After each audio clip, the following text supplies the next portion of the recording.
Да си кажеме добре дојдовте. На стартот на летото, која веднаш покажува заби и уште во првите денови ни донесува тропски горештини, вистински момент е да го поставиме прашањето во каква состојба е системот против пожари пред сезоната на пожари. На оваа тема денеска ќе дискутираме со Зоран Доревски, поранешен помошник министер во Министерството за внатрешни работи, и Владимир Симоновски, поранешен национален координатор за намалување на ризиците од кризи и несреќи. Господа, добре дојдовте во студиото на Телмо. Добре дојдовте.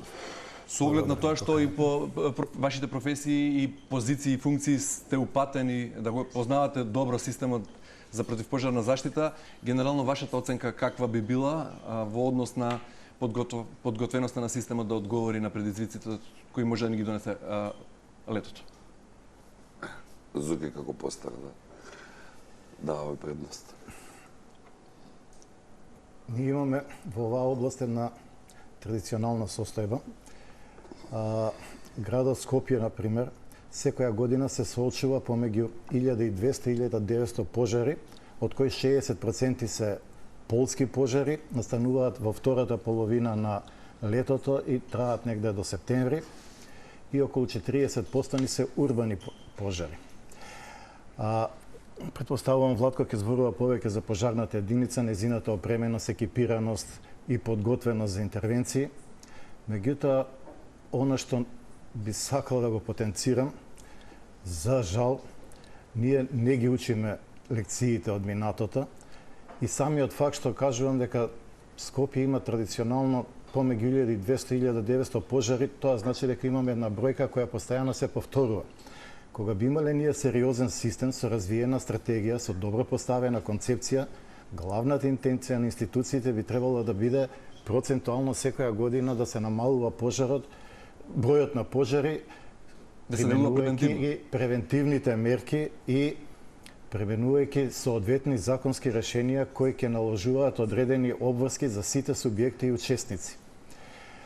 Кога станува збор за одговорот на пожарите, и тука потфрламе, не само со превентивните мерки, со оглед на тоа што и тука не ги учиме лекциите од минатото, еднакви се вестите ако отвориме од 2008, 2009, 2015, 2017, секое лето истата приказна.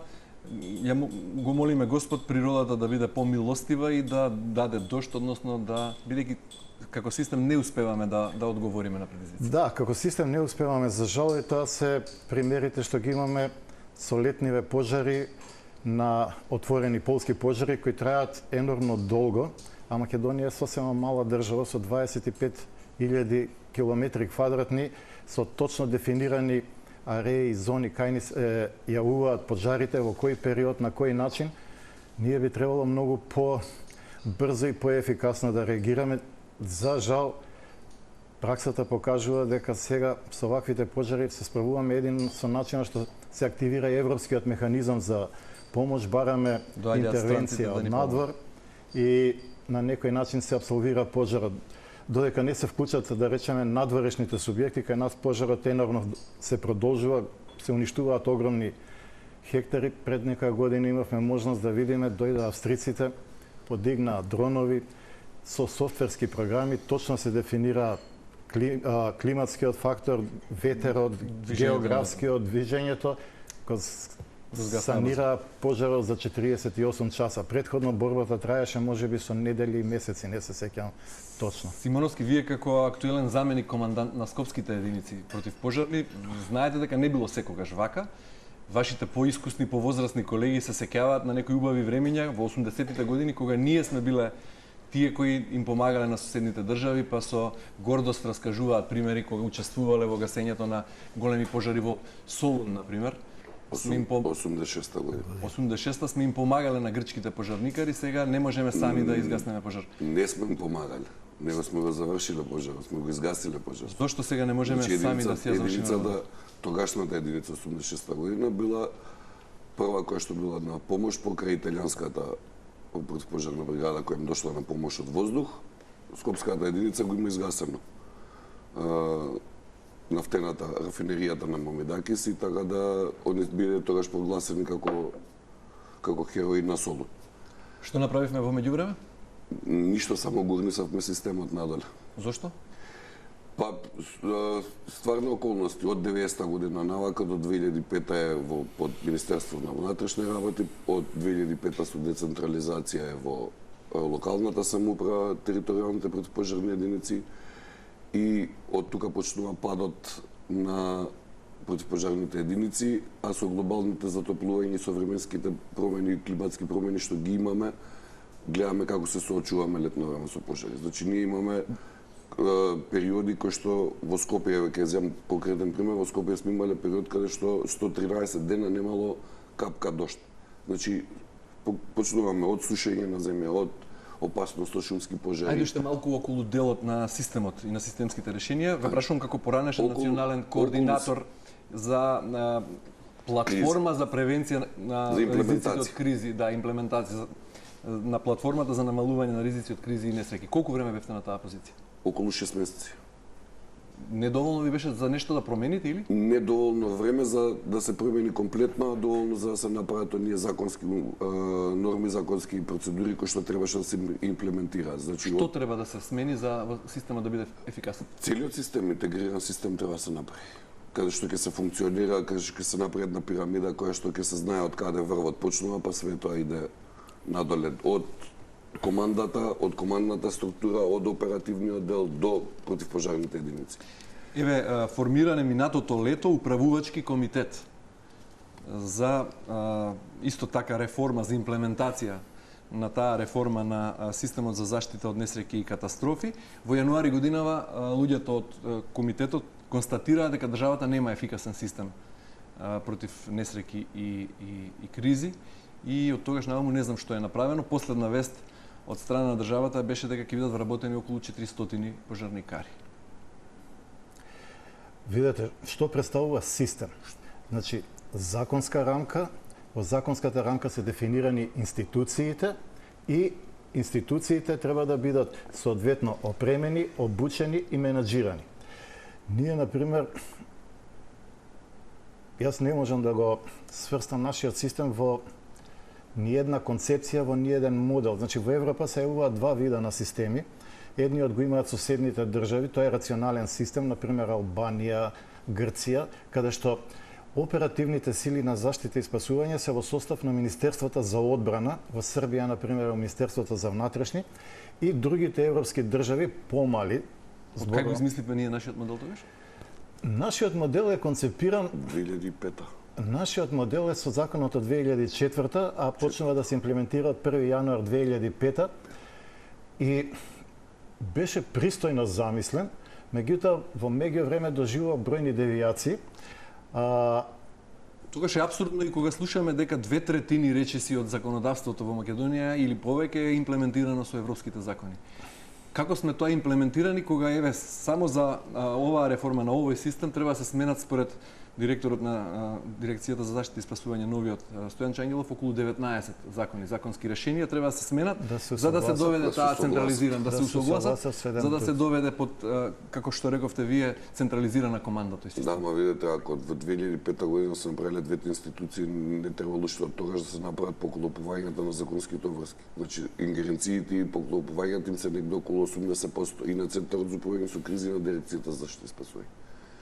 Управувачки комитети имало и пред тоа, и во Центарот за управување со кризи има законска обврска дека треба да се формира управувачки кризен штаб кој што ќе раководи во делот на опремата и вакво Центарот за управување со кризи. Заклучокот од ова е дека сме заглавени во бирократски процедури и не можеме со години да излеземе. Имаме уште не надминати детски болести, се можеби не е добро да навлегувам. Например, Владко беше командант до пред известно време на градската пожарна. Сега е заменик командант. Сега е заменик командант и како командант почна да постигнува, да кажеме, одлични резултати. Почна со опремување, што долго време беше пауза во Скопската градска пожарна. Се набавија пумпи, се набави модерно возило со скали, почна да се опремува и да единицата да добива една нова физиономија. Дојдоа кај нас промените, например, и одма автоматски се менува командантот. И све од автоматски почнува од почеток. Јас не велам сега дека новиот командант е подобар послов, меѓутоа кај нас немаме концепција и стратегија. Во Лондон, например, пожарната единица, не знам колку илјадници вработени број, има 190 центри, подцентри низ цела Англија, командантот не е сменет 30 години. И тука станува збор за еден добар континуитет, за една добра стратегија, една стабилност на системот. Кај нас имаме секој 2 до 4 години се менува раководството, почнува све од почеток и пожарната не може да добие Но ова е вториот проблем. Првиот проблем е што сме заглавени во системски проблеми, точно така. Ве пофали Доревски дека еве сте постигнале значителни резултати во вашиот мандат како командант. Што од опрема е набавено во текот на вашиот мандат?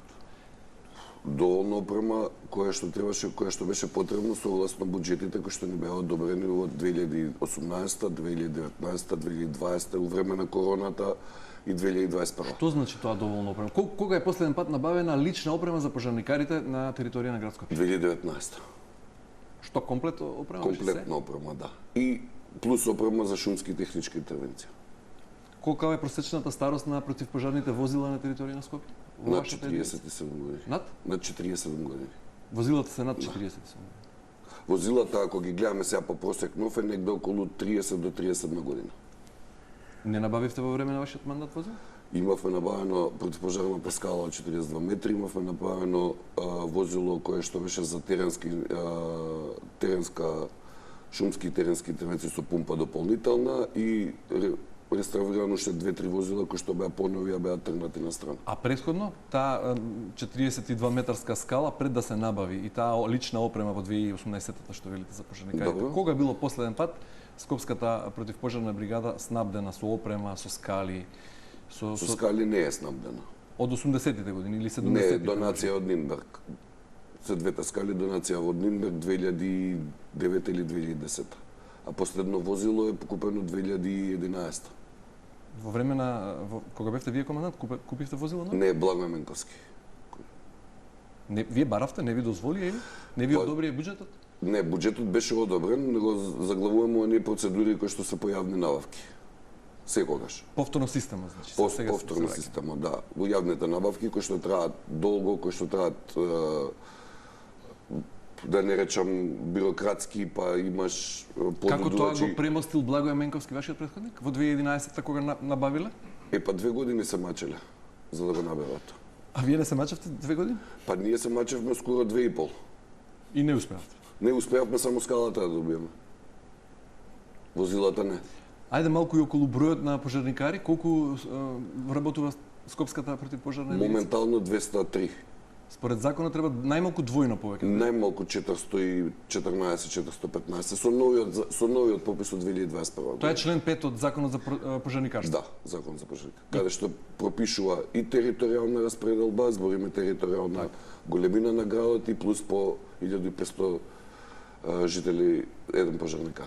Ако се случи катастрофа, не дај Боже, кој ќе биде одговорен за непримена на законот за пожарникарство од 2020-та тој и член 5, бидејќи на пример на територија на Скопје и општините кои ги покрива градот треба да има најмалку 405 пожарникари.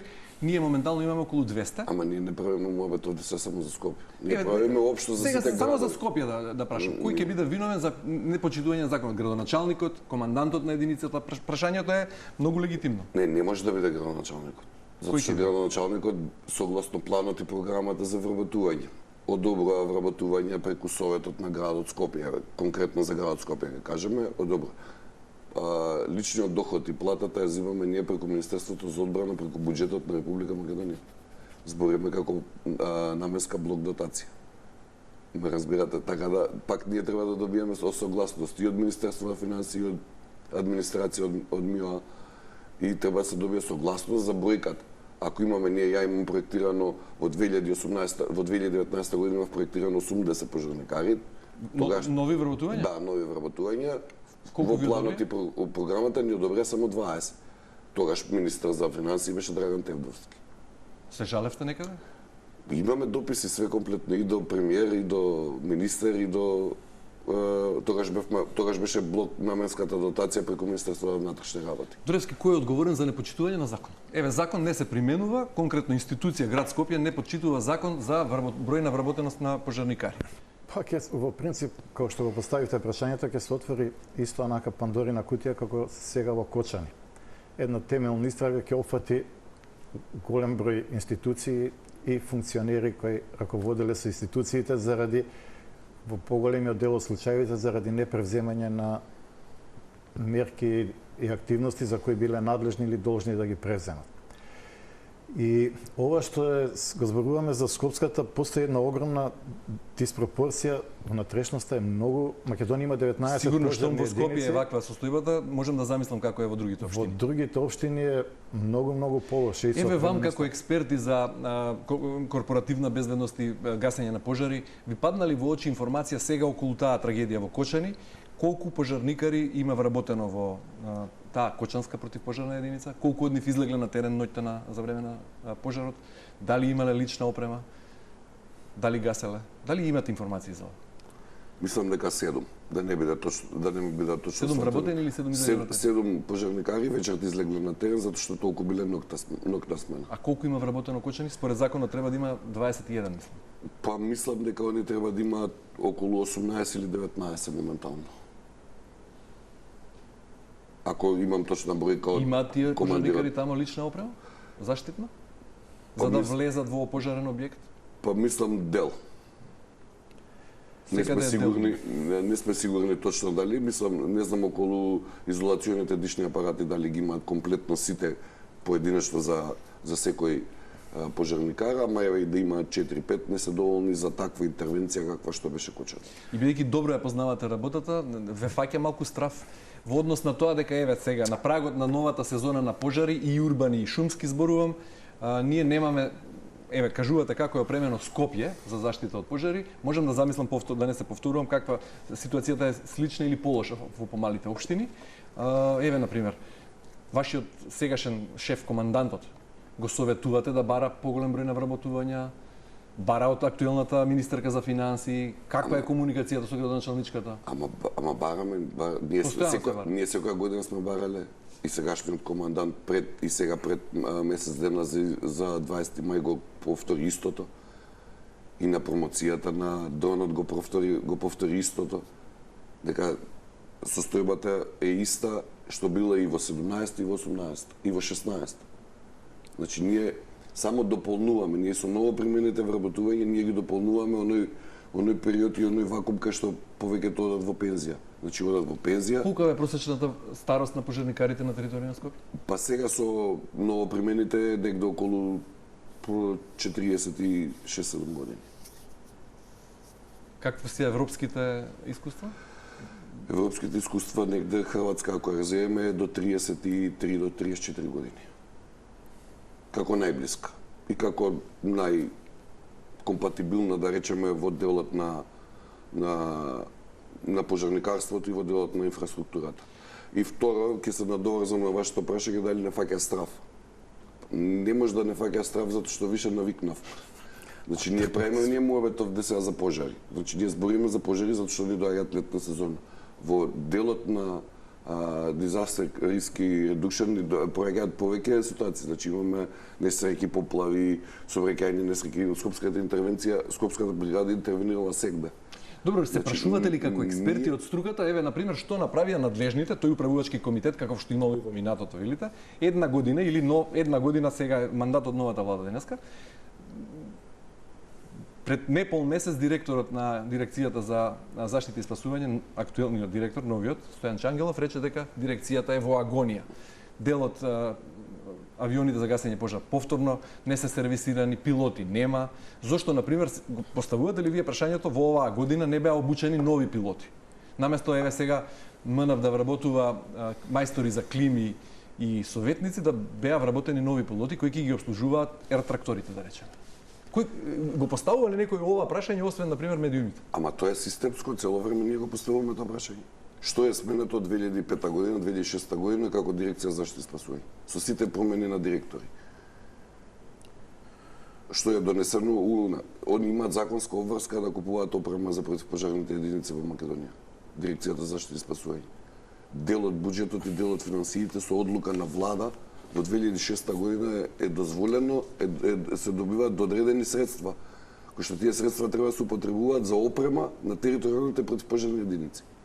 Еве Скопје, например, набавил опрема 2018-2019, последната скала 2020 е набавена. 21 е стигната во Скопје. 42 метра. Да. Другите општини не знам како е, треба да ги прашаме актуелните градоначалници кои повторно ќе бараат мандат од граѓаните или нови некои луѓе ќе се појават и ќе бараат мандат. Тука можам само да кажам еден кој што се ангажира највеќе од градоначалниците се Митко Јанчев од Кавадарци и Костадин Костадинов од Струмица. Тие општини добро стојат со противпожарни возила? И со возила и со тоа што они го имаат према единицата како единица. Збориме во внатрешноста на Македонија. Дорески, вам како ви изгледа таа навика на општините да организираат журки со странски пејачи наместо да набават, или еве на пример деновиве беше ослободен Струшкиот градоначалник Мерко од обвинување за набавка на нови луксузни возила за општината, а простечната старост на противпожарните возила на Струга е 30 години. Да. Не е само и староста на возилата, да кажеме Струга или многу градови Македонија, па и Скопје, они немаат ни хидрантска линија. Ќе излезат и нека се топо премени пожарникарите кога ќе стигне на лице место на пожарот, ако нема на што да го приклучи возилото после сфрлање водата исфрла за 40 секунди, он нема со што да действува. Јас сум бил и на таква ситуација, имавме во Рудници, Железарници, каде што беше циркус, доаѓаат возилата, преку 10 возила беа ангажирани, беше ангажирани 2 мои возила од рафинеријата Окта тогаш. Возилата беа као такси служба, само ќе дојде, ќе ја исфрли водата, трчаат назад во пожарна да ја напунат и среќа што Железарници беа блиску до градската пожарна, водеше брзо. Мислам дека системски тука е направена најголема грешка што пожарните единици се фрлени под општините. И од тој момент кога пожарните единици преоѓаат на локално ниво, они цело време стагнираат и паѓаат, односно престанува инвестирањето во нив. Инвестирањето во пожарните единици не е на крајот краиштата само во опрема, и во обука, и во знаење, и во унапредување на кадарот. Ја мислам дека тие сегменти кај нас Владко може повеќе да каже. Кој е најголем предизвик за Скопската противпожарна единица на пример? Кој е најголем проблем што вие го воочувате или работите на тоа? Па најголем проблем не е нас тоа што сега во моментот ние уште стоиме во инфраструктура од 74-та до 82-та, како се отворени последните два подцентри. Тафталиџи и да не збориме новата пожарна што е отворена 2018 година во Ѓорче Петров, ама таа на постоечката стара се направи нова, заедно во склоп со полициската станица, како нов објект, збориме инфраструктура. Иначе подцентарот во автокоманда е од 1974 година. Стоиме со истите подцентри 5 на територија на Скопје. Скопје од 85-6 е енормно зголемен и лево и десно и запад и исток. На населени нови изгради. Ако во 85-та имало подцентар во автокоманда и подцентар во Драчево, просторот меѓу Усие и Драчево бил ниви. Сега е и индустријска зона. Значи, вие имате таму објекти кои што се од индустријски капацитети.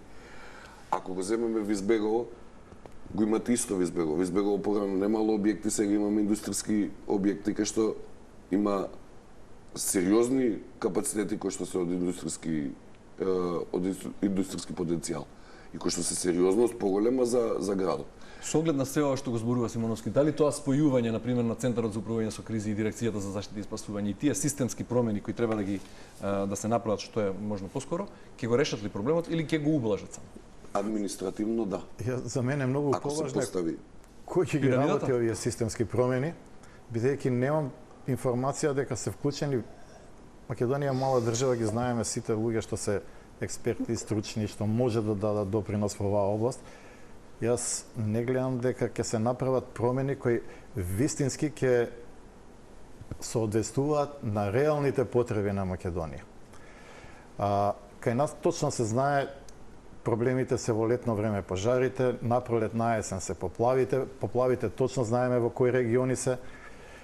Ако ние не ги димензионираме нашиот систем и нашите сили, не ги концепионираме за нашиве проблеми, овдека ние немаме вулкани, немаме торнада и така натаму, се знаат кои се нашите ризици, безбедносни проблеми, и ако не ги концепираме силите и целиот систем во таа функција, повторно ќе имаме многу скап систем. Ја мислам дека Македонија во однос на својот буџет и големина и проблеми има најскап систем во Европа сигурно, со 2 големи служби кои се според мене многу ниско функционални.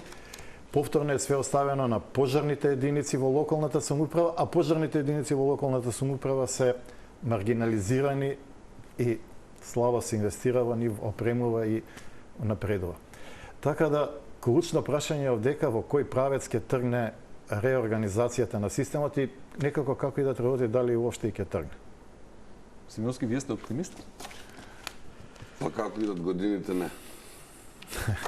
Добре, јас ќе си го земам правото на крај да поставам неколку прашања до надлежните. До каде е процедурата за вработување на 400 нови пожарникари? Може би имате информација, може би и вие требаше да говорите, но еве ние до надлежните. Јас сакам да прашам тие 400 пожарникари ќе бидат сезонски пожарникари кои што ќе бидат под дирекцијата за заштита и спасување како просторни сили или ќе бидат распределени во територијалните предподелени единици? Еве да ги дополнам уште низата од прашања. Зошто не се обучени и вработени нови пилоти за управување со ер тракторите? Што сработи управувачкиот комитет за координација и управување во системот за управување со кризи формиран лани летото, како во јануари годинава констатираше дека државата има нефункционален систем за управување со кризи? Зошто не се споени дирекцијата за заштита и спасување и центарот за управување со кризи досега? Кога се сервисирани авионите за гасење на пожари? Дали е обновен возниот парк на противпожарните единици во некоја општина? Колкава е сега просечната старост? Колкава е просечната старост на пожарникарите? Кога последен пат е набавена лична опрема за пожарникарите? Дали се осигурани вработените во национални шуми? Дали се обучени за гасење на пожари? Дали 84 возила на национални шуми се во состојба за интервенција? Прашања за надлежните на крајот од ова денешно издание на Да си кажеме. Господа Симоновски, Дорески, ви благодарам многу за учеството во емисијата. Фала.